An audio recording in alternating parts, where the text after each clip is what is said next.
Ok, bonsoir tout le monde. Bonsoir. Je suis bien heureux de pouvoir m'exprimer ici. Merci des amis. Je ne vais pas être long parce que je n'ai pas le pédigré, le profil de tous les amis, de tous les espoirs, de leur courage. Mais je crois que brutalement, c'est le moins qu'on puisse dire, je suis devenu, en tout cas, on m'a mis en cause gravement. Célèbre. Alors, pour fixer les choses, très rapidement, je vais essayer de me présenter comme ça va être clair. Je suis Félix Bongo. Non, c'est quoi?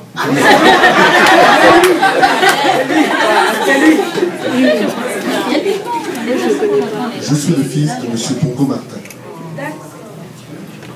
Je suis le fils de Mme Lekogo Marie-Claire. Feu Lekogo Marie-Claire. M. Bongo Martin est le fils de Kanga Kounti, Antoine Bongo et de Katoyi Félicité.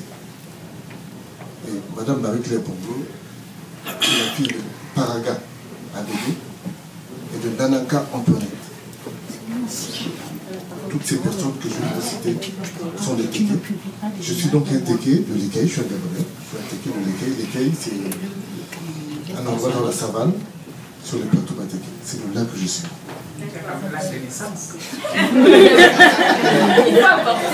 Je suis né à la clinique Saint-Benoît de l'Écaille. Et je m'appelle Félix, parce que mon père était très proche du président Félix Houphouët-Boigny, et que lorsqu'on lui a annoncé ma naissance, ils étaient ensemble, et ce dernier a demandé qu'on lui donne mon nom. Voilà donc ce que je suis. Je vais faire court. Dans un passé récent, j'ai travaillé un peu au Trésor, et j'ai démissionné de moi-même, pour des raisons personnelles et diverses, mais qui n'ont pas lieu d'être. Et en janvier 2008, donc il y a 7 ans, en 10 minutes, j'ai dû quitter le Gabon. Contre l'avis général, contre mon avis, parce que tout le monde m'a recommandé de le faire, etc. J'ai dit je ne le ferai jamais. Et quelques personnes qui m'aimaient bien, mais je crois que celle qui m'a vraiment convaincu, quelqu'un qu'on connaît bien ici, dont la notoriété, c'est M. Michel Ongoudou, qui est venu me voir et qui m'a convaincu, m'a dit Félix, pour X et Y raison, il faut que tu partes, sinon tu ne pourras jamais t'expliquer, tu ne comprends pas les données. Effectivement, ce moment-là, je ne comprenais pas. Mais en ce janvier-là, 10 jours après, et j'ai bien fait l'écouter, 10 jours après que je sois parti, 60 policiers armés et cagoulés de fusils à pompe, pendant qu'à la présidence, le président s'appelait Omar Bongo Ondimba, ont débarqué dans 7 domiciles de la famille de M. Bongo Martin. 60 policiers armés et cagoulés, avec à leur tête un illettré déguisé en circonstances en procureur, qui s'appelle Laba Bosco, peut-être que vous avez déjà entendu je voulais vous dire qu'avant ça, je n'étais pas fiché au grand banditisme, je n'étais pas connu pour des faits de terrorisme, je ne sais pas quoi, et ce déploiement était sans précédent au Gabon. Ok? Ils ne se sont pas arrêtés là, puisqu'ils ont voulu enfermer Maître Gisèle Eribé-Kalé, brillantissime avocat, qui, pour faire court, avait démontré que tout ceci est une cabale et qu'il faut chercher ailleurs. Pour la faire taire, Maître Eyou, et c'est une première, a dû quitter le Gabon 4 ans. Et ne retourner qu'après que le régime, enfin, le président Bongo, il y a eu la transition, etc. Je voudrais vous rappeler qu'à Nuremberg, on jugeait des nazis, leurs avocats les défendaient la journée, puis rentraient chez eux tranquillement le soir. Mais l'avocat de Félix Bongo, au Gabon, n'a pas pu rester là. Je veux aussi, pour partager l'histoire, vous dire que le Gabon est indépendant depuis 1960, que je fais l'objet du premier mandat d'arrêt jamais émis par la justice gabonaise. Ce mandat d'arrêt a été exécuté, j'ai été arrêté, mis en prison, parce que c'est normal, l'avocat des recherches fugitives vous cherche, arrêté, mis en prison, on appelle ça écro-extraditionnel. Je suis donc passé au travers d'un processus judiciaire ici, où j'ai été relaxé, en même pas 10 minutes, et c'est la justice qui s'est opposée, je dis bien qui s'est opposée, la justice française, qui s'est opposée à la demande du Gabon pour les rapatrier.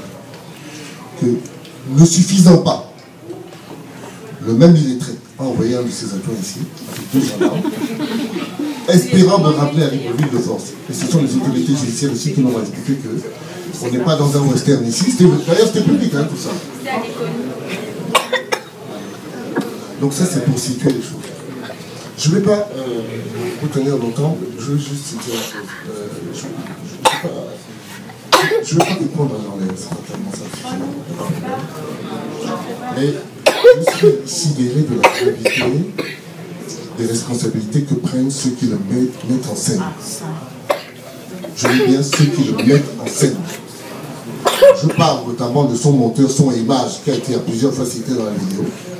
Je parle du rédacteur en chef et metteur en scène de tout ça. Et je parle de la maison de production qui organise ce truc-là. Je parle surtout de cela. Parce que dans l'air, bon, il n'y a pas de problème, hein, il distribue, il n'y a pas de souci. Je veux aussi vous dire que je n'ai jamais vu de mes yeux le ministre des Poteaux. Je ne suis même pas sûr qu'il a dû peut-être savoir que son petit frère, collègue Martin, a un enfant qualifié au Liban. Mais je ne crois pas que le ministre des Poteaux sache qui je suis. Mais je vous dis ici que je serai très fier de discuter avec lui, de faire sa connaissance. Je suis encore plus fier de son engagement dans le front et de tout l'engagement de tous ceux qui y sont à ce jour. Parce que c'est pour moi la réponse la plus adéquate et le premier saut de crédibilité pour lutter contre la tyrannie, l'imposture, et la mainmise de quelques mystificateurs étrangers sur notre pays actuellement, et donc la profanation de notre dignité de Gabonais. Bravo!